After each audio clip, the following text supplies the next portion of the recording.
What is good, good people? You are now listening to Since We Last Spoke with Danny Foxworth, and I am your humble narrator, Danny Foxworth.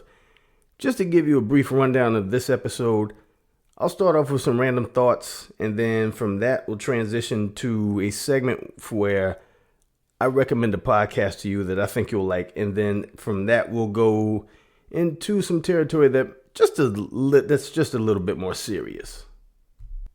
So these are just some random thoughts that I had just swirling in my head for the last couple weeks. And I'll start with this one since it's fresh in my head. Shout out to friend of the show, Brandon Silvers. And if you're not following his podcast, Beyond the Art with Brandon Silvers, he puts out new episodes every Monday, and it's super dope. And it's a lot of good sports related material. But I got a bone to pick with him on this episode because I was listening to his episode this morning, and this man was really turned into the fun police. He's really out here banging on the BK Whopper commercial. You can't get down with no BK, have it your way. Oh, come on, Brandon. Man, you were doing so good, but yeah, I can't get enough of that song. Can't get enough. It's cool though. You still my dog. Second random thought. Every time I make a trip to and from Charlotte, I always come back home with the same takeaway. What's it going to take to get a quick trip down here in the low country? Because it really doesn't get much better than Quick Trip. Because, dog, their slush selection alone is superior. And don't even get me started. I mean, bro, the hot dogs, the egg rolls, bro. Egg rolls were a pleasant surprise. And I know some of y'all are sitting there like, ew, you eat gas station egg rolls? Shut your snooty ass up. And speaking of convenience stores, I had another fresh thought going up. And, you know, everybody's on the internet raising hell about the price of eggs skyrocketing. Well, I went to go get me some snack cakes before I went to work, and I grabbed a pack of the zebra cakes. And I noticed that they're $1 now. Seemed like a year and a half ago they were just 50 cents, but you know, everybody is all mad about the price of eggs going up. And I'm sitting here like, man, they ain't getting out of hand with the price of these snack cakes, man. I need to grow me a honey bun tree or something so I can nip this in the bud. And while I'm still on the subject of random thoughts, these are some things that popped up in my head while I was walking around downtown Charleston yesterday. Seems like every time I go to downtown Charleston, there's just more and more and more development, and this city is slowly becoming unrecognizable. And I don't like that at all. You know what I wish we had more of in downtown Charleston? We need more murals. Damn all this development. We need the city to look a little more vibrant, more lively. Let's get some art on these malls, man. And also, I don't know what it is about this city that just makes pedestrians lose all of their good sense. But I swear, it's like there's just no regard for oncoming traffic. The crosswalk will clearly say don't walk, and the light will be green, and then they'll just walk right into oncoming traffic without looking both ways. If they at least had the decency to look both ways, I wouldn't have so much of a problem. But the fact that there's a car crossing the intersection and they walk right in front of it, and then they get the screw face when they get honked at like it's the driver's fault. Nah, man. Especially when in that situation, I don't know, man. These drivers might need to start clipping these pedestrians to just keep them honest and make them act right. And those are my random thoughts for this episode. And now we've reached the podcast recommendation portion of the program. Anybody that knows me knows that I am a stone cold podcast fanatic. So with that being said, I figured I would highlight a podcast each episode that I think that you would enjoy. And my podcast recommendation for this episode is Caruth. It's a 7-part podcast series that chronicles the rise and fall of former Carolina Panthers wide receiver Ray Caruth. It's hosted by Scott Fowler, who's a sports writer for the Charlotte Observer, and it details Ray Caruth's upbringing, his relationship with the mother of his child, Sharika Adams, him being upset that she was pregnant with his child, which led him to hire a hitman to kill her and her unborn child. She ends up getting shot by the hitman and dying in the hospital, but they were able to save the baby. But because of her medical condition while she was in the hospital, The child ends up being born with cerebral palsy, and once she ends up passing away, Ray decides to just up and just flee the city. That leads to a manhunt in which he's captured at a hotel in Tennessee, and he's brought back to Charlotte. He goes to trial. He ends up being convicted and serves a nearly 19-year prison sentence. They interview everybody from Sharika's mother, Vanbert Watkins, who was the hired hitman, David Rudolph, who was Ray Caruth's attorney, and also they interview Ray's son, Chancellor Adams. There's even a bonus episode after Ray is released from prison, and Scott Fowler shows up to Ray's new residence in Pennsylvania to talk to him.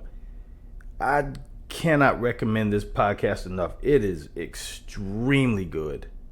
And lastly, it's just something I want to say. It's just a little on the serious side.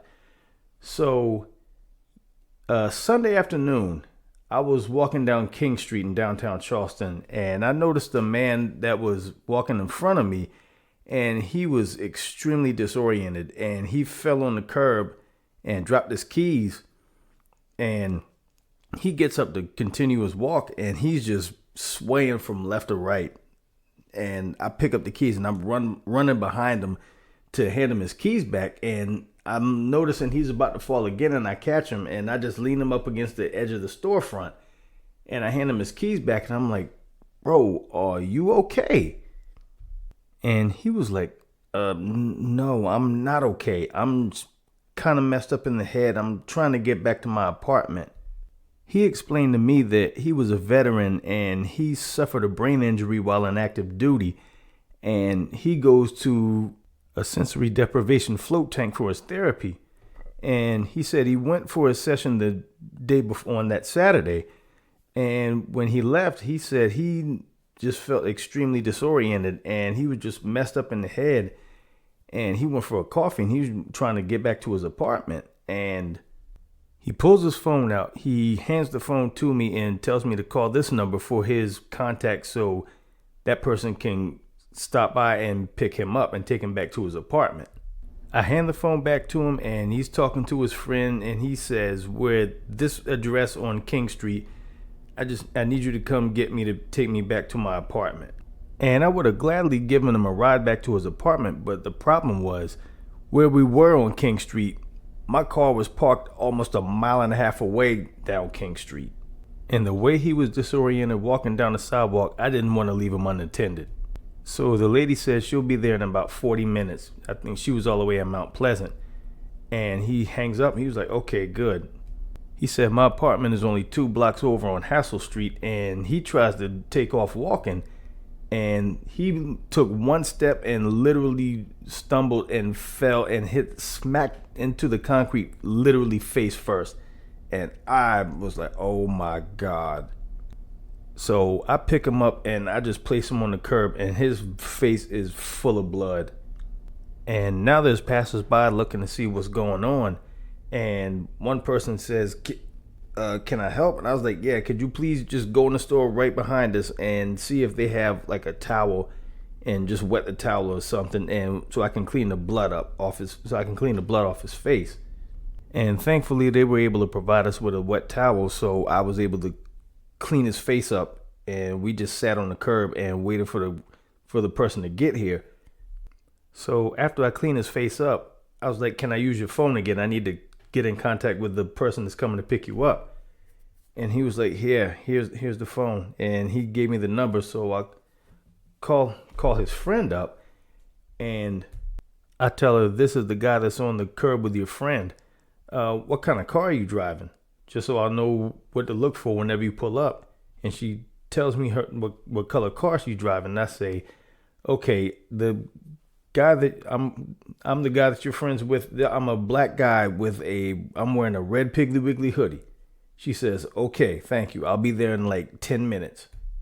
So as he's sitting on the curb, I'm standing up in between the 2 cars that are in the parking spaces, and I'm looking down King Street to see if I can spot this car that she's driving. 10 minutes later, a lady walks up to me on the sidewalk from the opposite direction and asks me what happened. And so I'm relaying to her what this guy told me, and she said, "Thank you so much. You You don't know how much I appreciate you doing this for me." And she hugs me. And unbeknownst to me, that was the lady asking me this was the lady that I was just on the phone with, number one. And number two, that happens to be his mother. And so she's relieved that he didn't take any more steps. And she gives him a water. And she was like, "Yeah, your father was going to be here." I guess they travel separately. She said, "Your father's going to be here in about 10 minutes to come pick you up." About 10 minutes later, his father shows up in the SUV, and he gets out and we both pick him up, and we slowly get him in the back of the SUV. And as they close the back door to the SUV, after getting him in there, she asked me, "Do you think we need to take him to the ER?" And I tell her, considering how hard he hit the sidewalk face first, yeah, it would be a pretty good idea to take him to the ER. And she said, "Thank you so much." And she hugs me again. She goes, "How can I repay you?" And I'm like, "You owe me absolutely nothing. Just the fact that y'all showed up, that gives me a sigh of relief." And she said, "Thank you so, so much." And then they hop in the SUV and they take off. And I cannot begin to tell you how good that made me feel, being able to help somebody that was in a time of need. And I'm not saying that to sound self-congratulatory. I'm saying it because I know what it feels like to be down bad and somebody goes out of their way to help you. The least I can do is to pay it forward. And conversely, you can't be too proud to ask people for help. That pride can be a blessing blocker if you allow it to. And I think that's a good time to put this episode in park. Thank you for listening. Download it, like it, subscribe it. Tell a friend to tell a friend. I greatly appreciate your listening ears. This has been another episode of Since We Last Spoke. And until then, I love y'all. Y'all boy be good. Peace.